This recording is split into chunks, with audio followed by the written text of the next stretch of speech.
I'm Mo. Hello. I'm from Cincinnati, Ohio. I'll sort of start at the beginning because it reflects sort of why I am in public service, why I'm in politics. I was raised in a really large Irish Catholic family that was really involved with the labor movement, very involved with various social justice initiatives, and very much raised with this belief that there but for the grace of God go I. My mother taught me very firmly that the opportunities that I had were by the luck of being the fact that I was born into an upper middle class family, that it could make sure that I got a really, really great education and that could pay for me to go to college. So I understood that I was born with a huge advantage. And I understood that I had a moral responsibility to make sure that other people had the opportunities that I had to live the lives that they wanted. My dreams are really important to me, and they're just as important to kids in inner city Cincinnati or in Philadelphia. And my job as a person is to make that eliminate that gap. So I love working in public service because it allows me to spend my working days aligned with my moral calling. There's nothing better than waking up and feeling like you're doing what you should be doing as a human and getting paid for it. That's a pretty special thing. So my journey in public service politics really started in 2007. I wrote a blind email to Mark Alexander, who I went to the University of Chicago for college. I decided not to go to grad school right away because I was extremely confident that Barack Obama was going to run for president and I needed to be available, which was a very cocky presumption at the time and not a valid reason to not go to law school as my parents wanted, but it worked out in the long run. So I came across a press release saying that Mark, who I did not know, had been appointed the policy director for the Obama campaign. And I researched him and wrote him a very enthusiastic email that outlined some common interests we have, like dorky obsession with Bill Bradley. And I had conversations with folks about campaigns and knew that maybe I would start in the policy campaign, but ultimately I would end up in the field, and I made clear that I was very flexible, and to my shock, he emailed me back. And that really was the beginning of a big adventure. I worked on the Obama campaign for the primary and the general and a bunch of different roles. We can talk more about that later if you want. And then ended up working on the transition, then on the Department of Labor, working on the White House Council for Auto Communities and Workers, dealing with the sort of fallout of the bankruptcies in the auto industry. Then I had the good fortune of landing a position on Vice President Biden's policy team, where I worked for 3 years as his deputy domestic policy advisor, which was an incredible adventure. I left that role to go back to school because I wanted to work on education at the local level. So I earned my graduate degree in public administration and then went to work for Achievement First, a charter school network in Brooklyn for 2 years. I just wrapped that up, and on Monday I'm starting a new role with Newark Public Schools, which I'm extremely excited about. So kind of covered a lot of different terrain, so happy to talk about whatever folks are interested in. Thank you. Sarah. Okay, so Mo, you're much more interesting than I am. Okay, so I'm like, how do I top that? I can't. So I'm a CPA and I'm an MBA, and I actually came to politics quite by accident. I too am raised in a upper white middle class family. I'm very Irish Catholic. Actually, I almost came to school here. Almost. My parents were not happy with me, but long story. So I came to this world a very different way from the business side of it. A gentleman by the name of Amory Houghton, whose family owns Corning Incorporated, you know, the fiber optics, Corning dishes, all of that. He was our local congressman. I am from Corning, New York. And he decided he was going to found the Republican Main Street Partnership, which is a group for the governing wing. We no longer call ourselves moderates. We are the governing wing. And being raised in a household with one Democrat, my dad, and one Republican, my mom, I'm absolutely a governing Republican. So AMO founded Main Street 20 years ago. I was fresh out of completing my MBA, and he said, I want you to run Main Street. Now, when I tell you I was an accountant, I mean, I was really an accountant. The pocket protector, I was like, whoa, no. But 20 years later, I sit here as the only woman in the country that runs an organization of this size. It is a multi-million-dollar entity. But the most important part, Amory Houghton is now 92 years old. He is, to this day, still the only Fortune 500 CEO to ever serve in Congress. But what he told me is the reason he chose me was because he wanted Main Street to be run as a business. So Main Street is run as the business of politics. We have 90 members in the House and Senate. They're all over the country, from this area I'm sitting with three of them right here, Brian Fitzpatrick, Pat Meehan, and Ryan Costello. They're the perfect example of the governing wing of the party. And then I go across the country. I have a lot of members, even in California, Oregon, Washington State. You may not be surprised to hear I have very few from the South. The southern part of the Republican Party is not what we consider the governing wing. They're the other branch, which you're hearing a great deal about currently, as we're having some internal fights. But that's how I came to this. I have a little bit of a Barack Obama story. My late husband, I lost him a couple years ago to pancreatic cancer, but before I did, he served the country, and he ran the National Security Council for both President Bush and President Obama. And I would tell you, as a Republican, my job is to defeat every Democrat. Going into the Oval Office with my little 6-year-old, when my husband was dying from pancreatic cancer, the president was nothing but kind and considerate. He's a great man. Don't like all his policies, I'm sorry, but he really is a wonderful man. So I'm sure it was a pleasure for you to work with him. My husband was honored to work for him as well. So.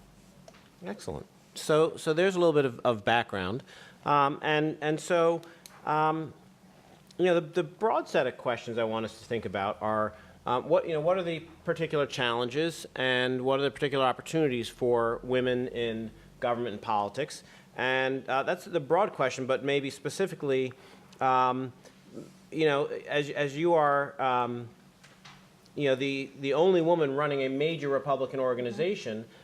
Starting with that, how does that, give you opportunity or give you obstacles for what you're doing? Well, it's given me a lot of opportunity. I will admit, for years, we didn't even realize I was the only woman because I'm always the only woman. I sit in the room, all men, and I got so used to it that it didn't even faze me, didn't even think about it, nor did they think about it. A few years ago, a German magazine by the name of Capital did a profile on all the people in the country that run Republican organizations like mine. I got the front picture, full-page picture. Only reason I got it is because I was the only woman. And the men of Main Street looked at that. They're like, oh, my God, we had no idea. I said, well, nor did I. So having said that, it's been a huge benefit now that we realize I'm the only woman because we've been able to start the Woman to Woman tour. You have the pleasure of traveling around the country, engaging with women, talking to them, talking about what the issues are, what they talk about each night around their kitchen table, and then the compassionate political side of me, which is why I love this job, is able to introduce and pass legislation with my members that directly affects their lives. This week, you probably don't even all know this, but this is Opioid Crisis Week in Washington. And 3 years ago, we were on the Woman to Woman Trail. Woman raised her hand and said, what are we going to do about the opioid crisis? Myself and another member and a member of Congress were sitting on the stage. She leans over, she's like, what is that? I said, I have no idea. Obviously, everybody knows what it is today. So we came back, we passed legislation. So we can point to 22 pieces of legislation that have passed both the House and the Senate in a very bipartisan way that actually is a direct result of the Woman to Woman tour. The other advantage of being the only woman, and this one's a hard one, but I'm working on it, is getting more women on the Republican side to run. Democrats, for those of you who are Democrats, there's an overwhelming number of women that want to run, especially after Hillary Clinton's defeat, not so much on the Republican side. The media tries to tie it to Donald Trump, but we've had this problem the last few cycles. It's just Republican women are just not willing to run. So if any of you are Republican women who someday want to run, please take my card and notify me. Great. And actually, I'll get back to that in a minute, getting women to run and talk about Emily's List. I know you've partnered with them, but let me just sort of throw a similar question over to you, Mo, and just tell me about, in your own experience, what have you seen in terms of gaps between women, the experience of men and women in your life, and whether it's the political side or the governmental side, what have you experienced? Yeah, I think just from my experience of working in the government, it varies pretty dramatically based on the type of work that you're doing, the issues that you're working on. So, for example, I came into the Department of Labor shortly after the president's inauguration, and the Department of Labor was run by Hilda Solis, Secretary Hilda Solis, a woman, tons of women on that team, lots of women in leadership positions. My role, though, was engaging with, largely with the Treasury Department around the bankruptcies at GM and Chrysler, and how do we support these communities that are really devastated by all these plant closures. The Department of the Treasury, it may not shock you to know, is a very male-dominated organization. Economics, finance, all those fields continue to be very male-dominated. So constantly I would be in these meetings where it would be maybe 10 people, and it would be me, who is an assistant basically, and another young woman who was an assistant at the Treasury Department. And everybody involved in all the substance of the conversation were men. You know, I won't comment on sort of the larger macro issues, but there's just a major pipeline challenge, obviously, and there's a significant access to those roles problems, and there's problems with the type of jobs people apply for. At the same time, once I came into the White House and was working for Vice President Biden, also an office that has a ton of women, he has a strong legacy of like having lots of women for a very long time in very senior organizations. Part of that is because he's been such a strong advocate for women's issues, the author of the Violence Against Women Act. He really attracts those staffers. And once I started working on education, all of a sudden it was the exact opposite gender dynamic at the table. There would maybe be one man and the rest were women. At the same time, you know, Secretary Arne Duncan was a man, the president's education advisor was a man. I'm not implying that there's anything wrong with this, right? But often we see at the district level as well, the superintendents being men, often many of the middle managers are women. So you're seeing a lot of women in the more junior roles, in the middle management roles, but oftentimes still predominantly men in the more senior roles. That's common across all sorts of fields, as we know. So it was fascinating, and just to kind of speak personally, it really impacted the fields that I thought I wanted to go into. When I was working with the Treasury Department, I had a total moment of like, I'm going to go get an MBA just so that I can change this dynamic in the room. And when I applied to graduate school, I applied to both business programs and public policy programs. And at the end of the day, I just decided, like, you got to do what's happy for you. My heart was not in the kind of work that I would be doing in a business program. There is absolutely nothing wrong with it. It's just not the way my brain works and the type of work that I wanted to do every day. And that was the right decision for me, but definitely there was a big part of me that wanted to go into more of the finance end just so that I could be one more woman in the room. Okay, well, and in that context, you could meet Dean Joyce Russell, the dean of our business school, and she could probably convince you that you should study here for a business school. Yeah. There you go. There you go. A little plug in there. Tell her I said that. There was one other dynamic that really kind of spoke to me personally. I left the administration in part because I wanted to sort of focus on my health, maybe start a family. I was in my late 20s, and I have so many friends that were at my kind of mid-level position that were women that left to start families. And that was not a reason that men were leaving the administration. They weren't leaving to go start families, because that's not sort of an expectation in general that we have of society, that men would do that. And they stayed and ended up in more senior positions. And I'm glad I didn't do that for a variety of reasons. Would it have been a much more direct route to more high-powered positions? Absolutely. And that's a definite thing. And the men that were staying did have kids. It's not like they weren't having children. It's just that, you know, we have a society in which a lot of times men don't take off all the time, or not able to take off as much time. There's not that expectation that they sort of prioritize their work in a way that women are expected to do.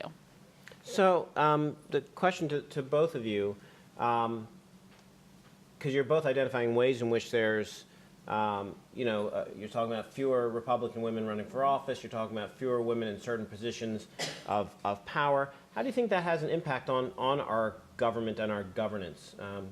Either one of you can jump in first. I mean, this one. So it affects us a lot. The men, no offense to any of the men, are very different than the women. The women are willing to work across party lines, get things done. As you all know, we tend to be the compromisers, both in our personal lives as well as our professional lives. So we need more women on Capitol Hill for both the Republican and the Democratic side. Little known secret that the media really didn't cover. A couple years ago when the government was shut down, it was the women of the Senate that united in a very bipartisan way to make sure it got reopened. Susan Collins, senator from Maine, who decided to run for re-election instead of leave to run for governor, led it. She went down to Mitch McConnell and she said, listen, we're either going to do this and reopen the government, or I'm going to call a press conference, and I have all the women with me, and we're going to stand there, and we are going to basically nail you to the wall. That unfortunately the press doesn't cover that, and that's not getting done enough. But we definitely need more women in Washington. I mean, it's beyond belief. I mean, I truly sit down with 90 members, and I only have 7 of them that are women. Mm-hmm. So. Yeah, I mean, I think just in general, men and women face a variety of different challenges, and if you leave out half the population, the conversation is just going to be much less rich, whether it's our experience of health issues or our experience of childcare. I think historically women have often taken the lead on various issues that families encounter and oftentimes have more direct exposure. That doesn't mean that men aren't doing that role in many, many families, but if you don't include those voices in the room, you're just depriving yourself of essential information for policy conversations. I just left an organization that is probably 80% women, and it was interesting. The dynamic was just very different, and it's hard to describe exactly how, and I'm sure, I don't want to say like, yes, it was better because it was women, but there was a variety of voices and perspectives that were being spoken that I'm sure may have been a little different had it been all men and only 1 or 2 women, which is the case in so many rooms where decisions are being made. Well, and let me just do a couple more, and then I'll work some questions. But in that particular context, both of you are talking about something which makes me think about the inability for Congress to pass legislation with regard to health care. And my understanding, and you may know more, is that the Senate committee that was working on it was all men. Mm-hmm. And is that, how do you think, or do you think at all that contributed to the failure to, because you're talking about compromisers, and you're talking about the context of how, we make, having different perspectives, and particularly with healthcare, where women often are making more decisions in that regard for families. Mm-hmm. How do you think that may have played into that entire policy debate? It played a huge part because you're absolutely right. There was only men in the room. And when the legislation came out, for those of you who pay close attention, it was the women that blocked it. I know McCain did his famous thumbs down, mm-hmm. but the reality was prior to that, it was the women, Shelley Moore Capito, again, Susan Collins, Lisa Murkowski. It was a bunch of women who were not in that room who actually really ended up taking the bill down and said, this doesn't fill the needs of our constituents back home. And that's really what it's been. The House members, you see the famous photo op at the White House mm-hmm. back in May. So I would tell you, the men of Main Street are really great. Most of them are married, they have daughters, they don't even think about it. So I get back, I look at the picture, I'm like, for God's sakes, and they're like, oh, we didn't even realize that. They don't realize it until you point it out to them. And then if you point it out to them, they do their best to fix it. Hence, I'm embarrassed to tell you, but the Woman to Woman National Tour is funded by the men. Mm-hmm. The Woman to Woman PAC that we have to get more women elected are funded by the men. So once you point it out, at least to the Main Street men, they do their best to try to fix it and add more women. I've got one candidate, a female candidate. I'm embarrassed to say I only have one this cycle. All of the men of Main Street, because they're the ones with all the money, have already maxed out to her. Mm-hmm. And they're like, great, let's get her here. So it's not that they don't want the women, it's just that they often don't even realize the women aren't even there.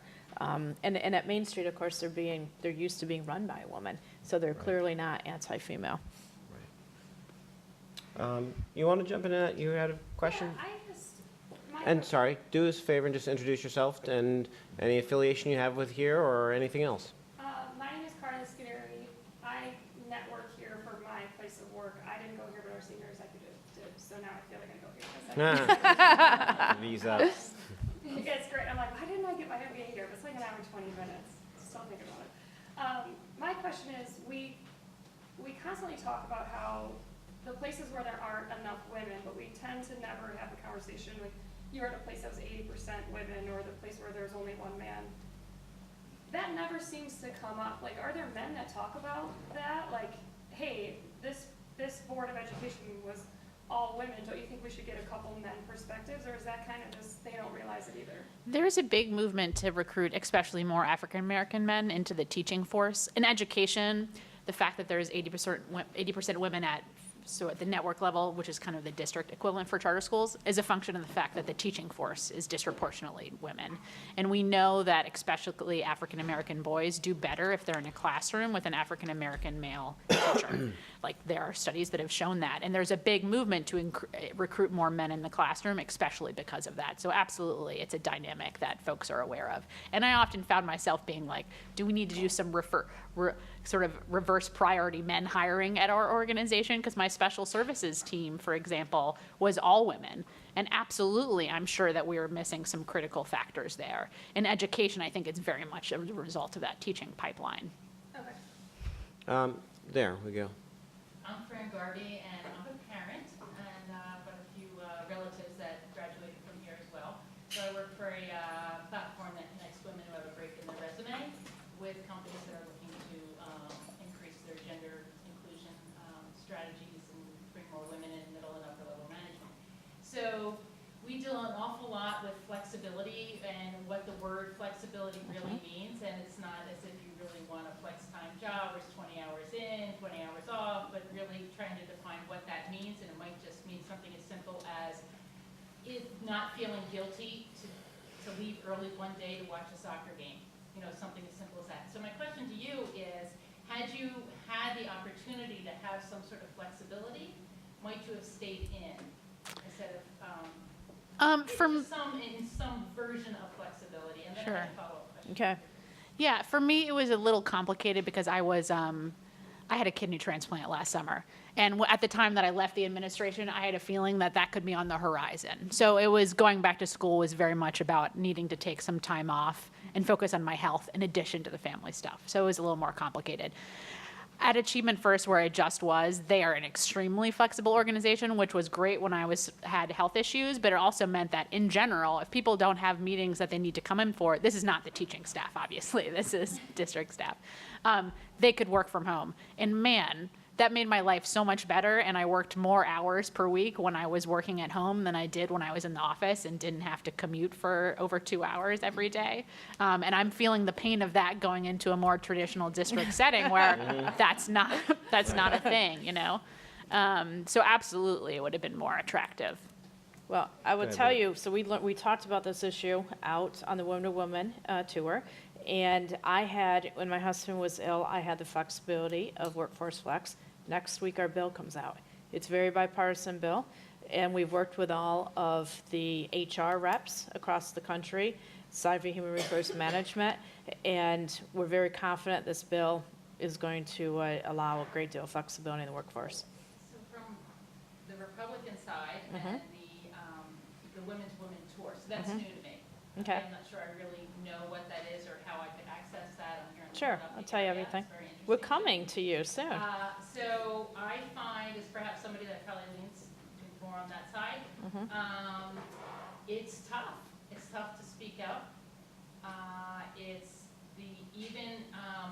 a new thing that's come out, I think it's Vote, Run, Lead, which is a new organization that's trying to get, and even in their information that's coming out, it's clearly, I wouldn't feel necessarily comfortable there.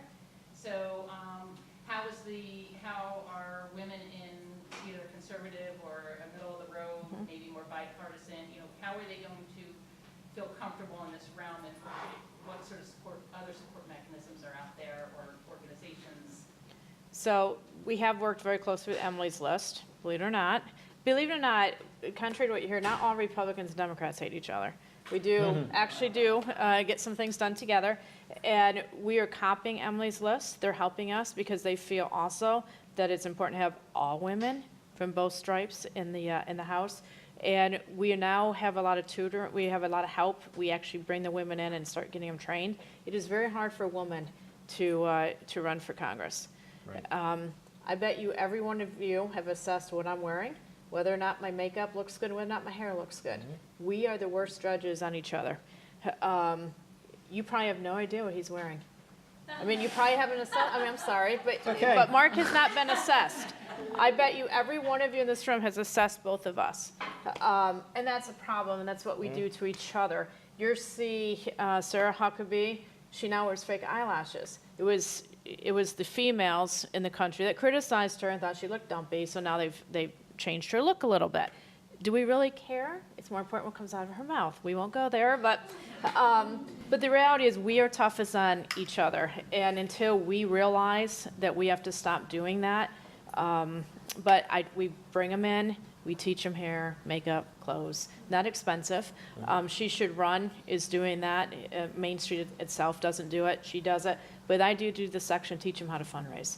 And can you talk about Emily's List, the original Emily's sorry. List model? Because I think, it's a great story, which you may, I know you're partnering with them, so maybe just. So how they started Emily's back. List And then we is got a couple of questions. started too. back before even I was born, so you guys weren't born. And what they do is, it's mainly on abortion. It's an issue that brings women together on the Democratic side, and they raise millions for women. And they're a PAC, and they give money directly to the female candidates. They had 18,000 women after Hillary Clinton lost who wanted to run for all types of public office, from school boards, it was on up. So we're trying to start to do that. They raise most of their money small dollar. The problem Republican women have is we don't have one issue that motivates all Republican women. You're pro-choice, you're pro-life, you're kind of all over the issues on that particular issue. We're trying to do it around mental health and opioids. To see if we can connect those two issues to the women. So Emily's List been around many years, since the 70s. They're doing a great job. They started out very small, but now they're a multi-million-dollar entity. Hillary Clinton has helped them tremendously, because obviously, probably, if you can only name one female politician, it's usually Hillary Clinton. Whether you love her or hate her, she is the one that most people are able to name. And also Emily's List, the original name, early money is like yeast, E-M-I-L-Y. Yes. That's why that's the name, because it helps raise the dough. The reality is that women face a disproportionate. In addition, I think you're right. I mean, I hope I dressed okay today. You look great, but there are different standards, and one thing which is also very challenging for female candidates is having the money to enter a race. If you don't know, as I'm sure you tell people you work with, if you don't know that you can raise X dollars for your race, then you can't even get into it. And Emily's List was specifically set up to help, to have that early money that makes a difference for getting there. So it's a great model, which I think can be replicated across We're trying. party Doing lines, our across best. any kind of way. So, ladies in this room, don't raise your hands, but probably not many of you have actually written a check to a candidate, whether it's $20 or $2,000. The men probably have. That's an issue. What I find for my females is, we talked a little bit before about education. It does help me that I'm a CPA and an MBA, and I've been to Harvard, and I'm embarrassed to say that, and it shouldn't, but it really does when you walk into the room. And when female candidates get grilled, they get grilled on their education, their policy positions, things like that. The man will walk into the room, same potential donor, and he'll be asked about the World Series game last night. What do you think? What do you think? Oh, such and such, win an extra innings, whatever. The woman walks out with about $1,000. The man walks out with $2,700. That's just the way it is. Once the woman wins, we're a little bit more on equal footing, but that's a serious problem. And also, the checklist. If you give a checklist to a candidate, the man, if they got one, they're good. They think they're fine. The women need to have 9 of them before they'd be willing even to get out there and stick their name out. Can I provide a question? weird Oh, sorry. corollary to that, which is another reason to work for government? So the pay gap, the salary gap. An advantage of working for government is all public salaries, all salaries for government employees are public, which when you're a person that is a woman who is more likely to be paid less than a peer is really convenient because you have information that you can actually use to ask for a salary increase. I did it several times while I was in the government, and I'm sure had I been in a private organization where I didn't have access to that data, I probably would have been much less confident doing it. So we have 1, 2, 3. So my question is related to the previous question. So my name is Vicky Pichulski. I run American Innovations Consulting in Washington, D.C. I've been very concerned the past several years about seeing fewer and fewer women within the Republican conference. So what are some of the solutions here? How do we encourage more Republican women to run and seek public office? That's what I would like to know. And let me do this. Let me get the you had your hand up. Is it still? And then get these 3 questions, and then think about how you might just Okay. take those all on. And we'll still have some more time, but I'm just going to move the 3 questions out for a moment. My question was, as a woman, how, so say we're not in Washington yet running, but what can we do on a local level in terms of getting involved in politics and policy on a local level, and whatever that may lead us to is fine, but I guess where would one start on a local level?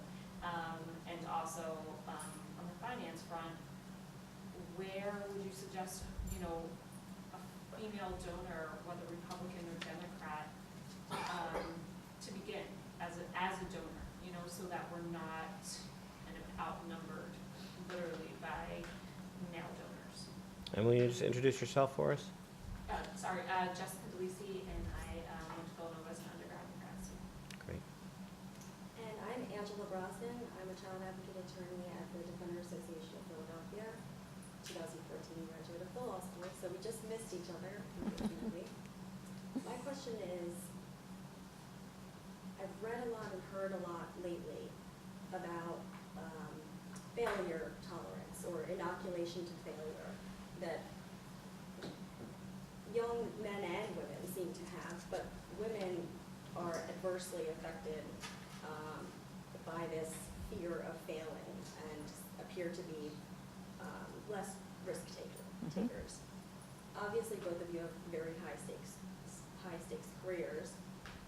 Really, anything in politics or government or education when you're dealing with young people's lives is high stakes.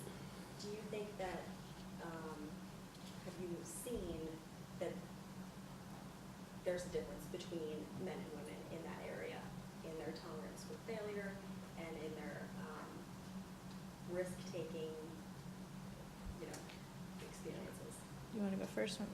Yeah, I'll start So with many that one questions. Yeah. because I've been trying Yeah, to work it kind find a of way to ties into. Right, these his all over do there. tie in, I think. Yeah. Go work ahead. in a fun stat this whole time, which was there's this report from Hewlett-Packard of an internal study that shows that men apply for jobs when they have 60% of the listed sort of required qualifications or skills.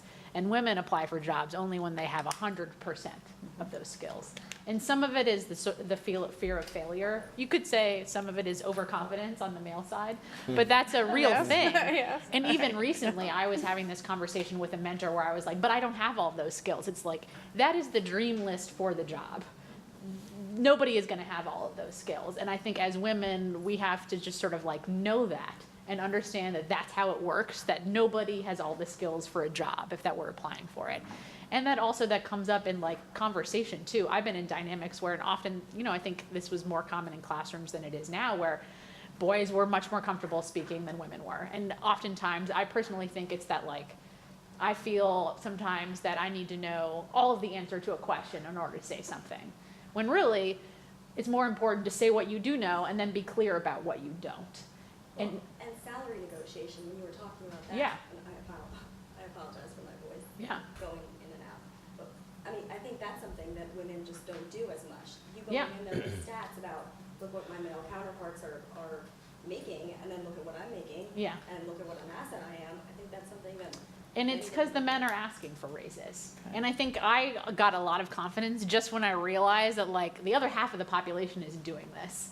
And it's working for them. And like, I'm not going to overpromise. Like, I don't believe in saying that you have Excel skills that you do not have, because I've hired people that's been a problem with, and that does not go well. But I think if you're very clear about what you don't know and what you do, that's a real asset. And as a personal story to sort of validate this, part of my job with Vice President Biden was I was traveling with him during the 2012 campaign as sort of a traveling policy staffer. And a lot of that was basically being kind of the fact checker on a lot of things and briefing him on the road as stuff was coming up and having to know lots of random things. But you can't know everything. And I remember after his VP debate, which we were very proud of, saying to him, like, just how proud we were of him. And he said, Mo, I really appreciate that you always tell me when you don't know something. And at the time, I was like, oh, this is horrible. I'm like remembered as the girl that says, I don't know, a lot. But he actually, that was high praise for him, because people need to trust.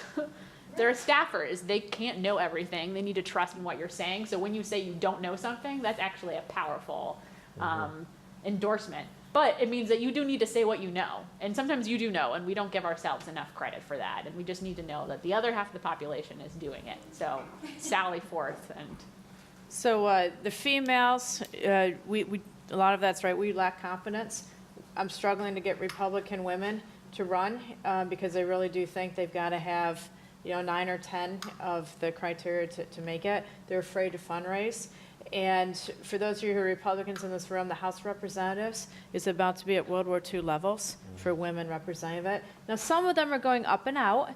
Some are retiring, but some of them are running for governor, senator. So it's not like it's a total crisis, but unfortunately, there aren't enough women coming in behind them because the women are just not willing to get out there.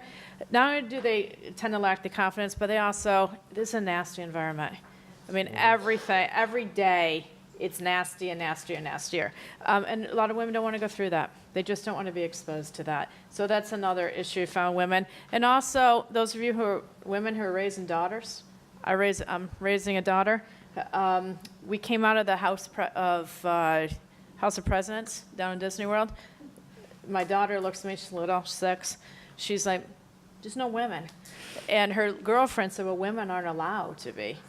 And my little girl stopped, put her hands on her hip, and she said, well, my mom's the boss. I've been her job. I know she's the boss. I'm thinking, oh, God. But it's funny. We have to teach our daughters that they, too, can be the bosses. And we don't do that enough. And then, to your question, volunteer. Go, and if you are going to write a check, you write that check an event. Go to a low-dollar event that member is doing or that person's doing, because then you'll meet everybody else in the room. And then you can kind of network. Don't just know.